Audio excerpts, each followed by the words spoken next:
കുട്ടൻ കാക്ക. പണ്ട് പണ്ട് രാമനാട് എന്ന ദേശത്ത് അളകാംകുളം എന്ന ഗ്രാമത്തിൽ ഭയങ്കരമായ വേനൽ വന്നു. അവിടെ ഭയങ്കര വരൾച്ചയായി. അവിടുത്തെ കുളങ്ങളെല്ലാം വറ്റി, നദികളെല്ലാം വറ്റി, വീടുകളിലെ കിണറുകളെല്ലാം വറ്റി. അങ്ങനെ വെള്ളമൊന്നും കിട്ടാതെ എല്ലാവരും വിഷമിക്കുകയാണ്. ആൾക്കാർക്ക് കുടിക്കാൻ വെള്ളമില്ല, കുളിക്കാൻ വെള്ളമില്ല, തുണി കഴുകാൻ പറ്റുന്നില്ല. ആകെ സങ്കടത്തിലായി എല്ലാവരും. അങ്ങനെ അവരവസാനം അവിടെ നിന്ന് വേറൊരു സ്ഥലത്തേക്ക് മാറി താമസിക്കാൻ തീരുമാനിച്ചു. എല്ലാവരും അവരുടെ പെട്ടി പ്രമാണങ്ങളൊക്കെ എടുത്ത് അവരുടേതായിട്ടുള്ള കന്നുകാലികളെയും കോഴികളെയും എല്ലാം എടുത്ത് അവിടെ നിന്ന് എല്ലാവരും കൂടി കീഴക്കര എന്ന് പറയുന്ന ഗ്രാമത്തിലേക്ക് യാത്രയായി. അപ്പോൾ ആളുകളെല്ലാം പോയപ്പോഴോ അവിടെ ഉണ്ടായിരുന്ന എല്ലാ മൃഗങ്ങളും, പൂച്ച, പട്ടി തുടങ്ങിയിട്ടുള്ള മൃഗങ്ങളെല്ലാം, പിന്നെ അവിടെയുള്ള പക്ഷികളെല്ലാം അവിടെ നിന്ന് യാത്ര പുറപ്പെട്ടു. ആ കൂട്ടത്തിൽ ആ ഗ്രാമത്തിലുള്ള കാക്കകളും പോകാൻ തയ്യാറായി. പക്ഷെ അവരുടെ കൂട്ടത്തിൽ ഒരു കുട്ടൻ കാക്ക ഉണ്ടായിരുന്നു. കുട്ടൻ കാക്ക പോകാനായിട്ട് തയ്യാറായില്ല. മറ്റുള്ള കാക്കകൾ ചോദിച്ചു, നീ വരുന്നില്ലേ കുട്ടാ?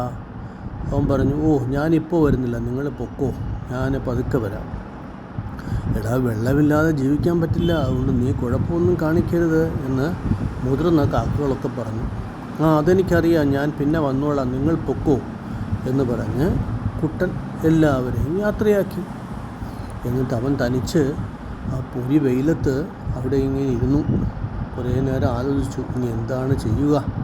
മഴയില്ലാതിരുന്നാൽ ആർക്കും ജീവിക്കാൻ പറ്റില്ലല്ലോ. അങ്ങനെ അവൻ ആലോചിച്ചിരുന്നിട്ട് പതുക്കെ അവിടെ ഇവിടെയൊക്കെ പറന്നൊക്കെ നടന്നു. ഒരു 3-4 ദിവസം അങ്ങനെ പോയി. അവനാണെങ്കിൽ നാട് വിട്ടു പോകാൻ ഒട്ടും മനസ്സില്ല. എങ്കിലും അവസാനം അവന് ഭയങ്കരമായ ദാഹം കൊണ്ട് അവനെ സഹിക്കാൻ വയ്യ. അവൻ വിചാരിച്ചു, ഇത്തിരിയെങ്കിലും വെള്ളം എവിടെയെങ്കിലും കിട്ടാതിരിക്കുമോ? അവൻ അവിടെ ഇവിടെയൊക്കെ നോക്കി. അപ്പോൾ ഒരു വീടിൻ്റെ പിറകിൽ ഒരു ചെറിയ കുടം ഇരിക്കുന്ന കണ്ടു. അപ്പോൾ അവൻ വിചാരിച്ചു, ഈ കുടത്തിൽ ഒരു ഇച്ചിരി വെള്ളമെങ്കിലും കാണാതിരിക്കുമോ? അവൻ പോയി തലയിട്ട് നോക്കി. അപ്പോൾ അങ്ങ് താഴെ കുറച്ച് വെള്ളം കിടപ്പുണ്ട്. പക്ഷെ അവൻ എത്തുന്നില്ല.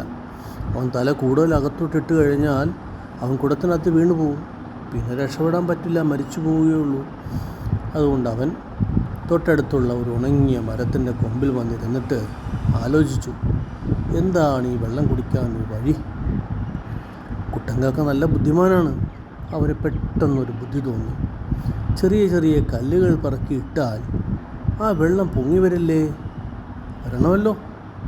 അങ്ങനെ അവൻ അവിടെ നിന്ന് അങ്ങോട്ടും ഇങ്ങോട്ടും പറഞ്ഞപ്പോൾ അവിടെ കുറേ ഉരുളൻ കല്ലുകൾ കിടക്കുന്ന കണ്ടു. അവൻ ആ കല്ല് ഓരോന്നായിട്ട് കൊണ്ടുവന്ന് ആ കുടത്തിലേക്ക് ഇട്ടു. അങ്ങനെ അവനൊരു 10 കല്ല് ഇട്ടിട്ട് തലയിട്ട് നോക്കി. അപ്പോൾ വെള്ളം കുറച്ച് മുകളിലേക്ക് വന്നിട്ടുണ്ട്, പക്ഷേ ചുണ്ടെത്തുന്നില്ല. വീണ്ടും അവൻ പോയി പിന്നെയും 1, 2, 3 എന്നിങ്ങനെ 10 കല്ലുകൾ വീതം കൊണ്ടിട്ടു. അങ്ങനെ 20 കല്ലുകളായി. അപ്പോഴും അവൻ്റെ ചുണ്ടെത്തുന്നില്ല.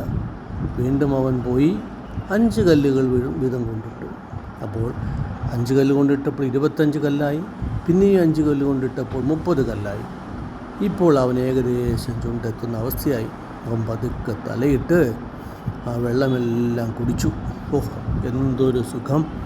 അവൻ സന്തോഷത്തോടുകൂടി അവിടെ നിന്ന് മരത്തിൽ വന്നിരുന്നു. എന്നിട്ട് ആലോചിച്ചു, ഇനി ഇവിടെ നിന്നിട്ട് കാര്യമില്ല, ഇനി ഇവിടെ നിന്ന് രക്ഷപ്പെട്ട് പോയേ പറ്റുള്ളൂ.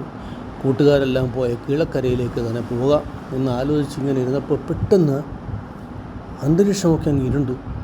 അവൻ വിചാരിച്ചു, ഇതെന്താ രാത്രിയായോ എന്ന് വിചാരിച്ച് ആകാശത്ത് നോക്കിയപ്പോൾ ആകാശത്ത് ഇങ്ങനെ കാർമേഘങ്ങൾ വന്ന് നിറയുകയാണ്. അവൻ വിചാരിച്ചു, ഇപ്പോൾ മഴ പെയ്യുമായിരിക്കും. കുറച്ച് നേരം അങ്ങനെ നോക്കിയിരുന്നപ്പോൾ തുള്ളി തുള്ളിയായിട്ട് വെള്ളം വീഴാൻ തുടങ്ങി. കുറേ കഴിഞ്ഞപ്പോഴോ വലിയ മഴയായി മാറി. മഴ അങ്ങനെ പെയ്ത് വന്നപ്പോൾ കുട്ടന് ഭയങ്കര സന്തോഷമായി. അവൻ വെള്ളത്തിൽ കുളിച്ചു, കൂടുതൽ വെള്ളം കുടിച്ചു. അവിടെയൊക്കെ കറങ്ങി നടന്നപ്പോഴത്തേക്കുണ്ട് പുഴയെല്ലാം നിറയുന്നു, കുളങ്ങളൊക്കെ നിറയുന്നു, കിണറ്റിലൊക്കെ വെള്ളം വരുന്നു, വീടുകളുടെ മുറ്റത്ത് വരെ വെള്ളമായി. അത്രമാത്രം വലിയൊരു മഴയാണ് അന്ന് അവിടെ പെയ്തത്. അവനങ്ങനെ സന്തോഷത്തോടുകൂടി ആ മഴയെല്ലാം കണ്ടിട്ട് ഇനി കൂട്ടുകാരെയൊക്കെ തിരിച്ച് വിളിച്ചുകൊണ്ട് വരാമെന്ന് പറഞ്ഞ് അവൻ നേരെ കീഴക്കരയിലേക്ക് പോയി. അവിടെ ചെന്നിട്ട് അവൻ പറഞ്ഞു, കൂട്ടുകാരെ, നമ്മുടെ നാട്ടിൽ നല്ല മഴ പെയ്തു, ഇഷ്ടംപോലെ വെള്ളമായി, ഇനി ആർക്കും ഒരു ബുദ്ധിമുട്ടും ഉണ്ടാകത്തില്ല, എല്ലാവരും തിരിച്ചു വരണമെന്ന് പറഞ്ഞു. അപ്പോൾ അവിടെ ഉണ്ടായിരുന്ന ആളുകളും അവിടെ ഉണ്ടായിരുന്ന മൃഗങ്ങളും പക്ഷികളും എല്ലാം സന്തോഷത്തോടുകൂടി തിരിച്ചു വരാനായിട്ട് തീരുമാനിച്ചു. അങ്ങനെ അവരെല്ലാം പെട്ടിയും പ്രമാണവും ഒക്കെ എടുത്ത് തിരിച്ചു വന്നു. തിരിച്ചു വന്നപ്പോൾ അവർ പറഞ്ഞു, നമ്മുടെ കുട്ടൻ, അവൻ എന്തൊരു ദീർഘദൃഷ്ടിയുള്ളവനാണ്, അവന് കൃത്യമായിട്ട് അറിയാമായിരുന്നിരിക്കും മഴ പെയ്യുമെന്ന്. അതുകൊണ്ടാണല്ലോ അവനവിടെ കാത്തിരുന്നിട്ട് മഴ പെയ്തപ്പോൾ വന്ന് നമ്മളെയൊക്കെ അറിയിച്ചത്. കുട്ടനെ നമ്മളെല്ലാവരും പ്രത്യേകം ശ്രദ്ധിക്കണം. അവനെപ്പോൾ സങ്കടം തോന്നുന്നു അപ്പോഴൊക്കെ നമ്മൾ അവനെ സഹായിക്കണം, അവനെപ്പോഴും നല്ല ഭക്ഷണം കൊടുക്കണം എന്ന് അവിടുത്തെ കാരണവർ പറഞ്ഞു. അങ്ങനെ ആ നാട്ടിൽ കുട്ടന് പ്രത്യേകമായി പരിഗണന കിട്ടി. അവൻ സന്തോഷത്തോടുകൂടി അവിടെ എല്ലാവരുടെ ഒപ്പം ജീവിക്കുകയും ചെയ്തു. കൂട്ടുകാരെ, കഥ ഇഷ്ടമായി കാണും എന്ന് വിശ്വസിക്കുന്നു. ഈ ചാനൽ നിങ്ങൾ സബ്സ്ക്രൈബ് ചെയ്യുമല്ലോ. ഇനിയും പുതിയ പുതിയ കഥകളുമായി നമുക്ക് വീണ്ടും കണ്ടുമുട്ടാം. അതുവരെ ബൈ ബൈ.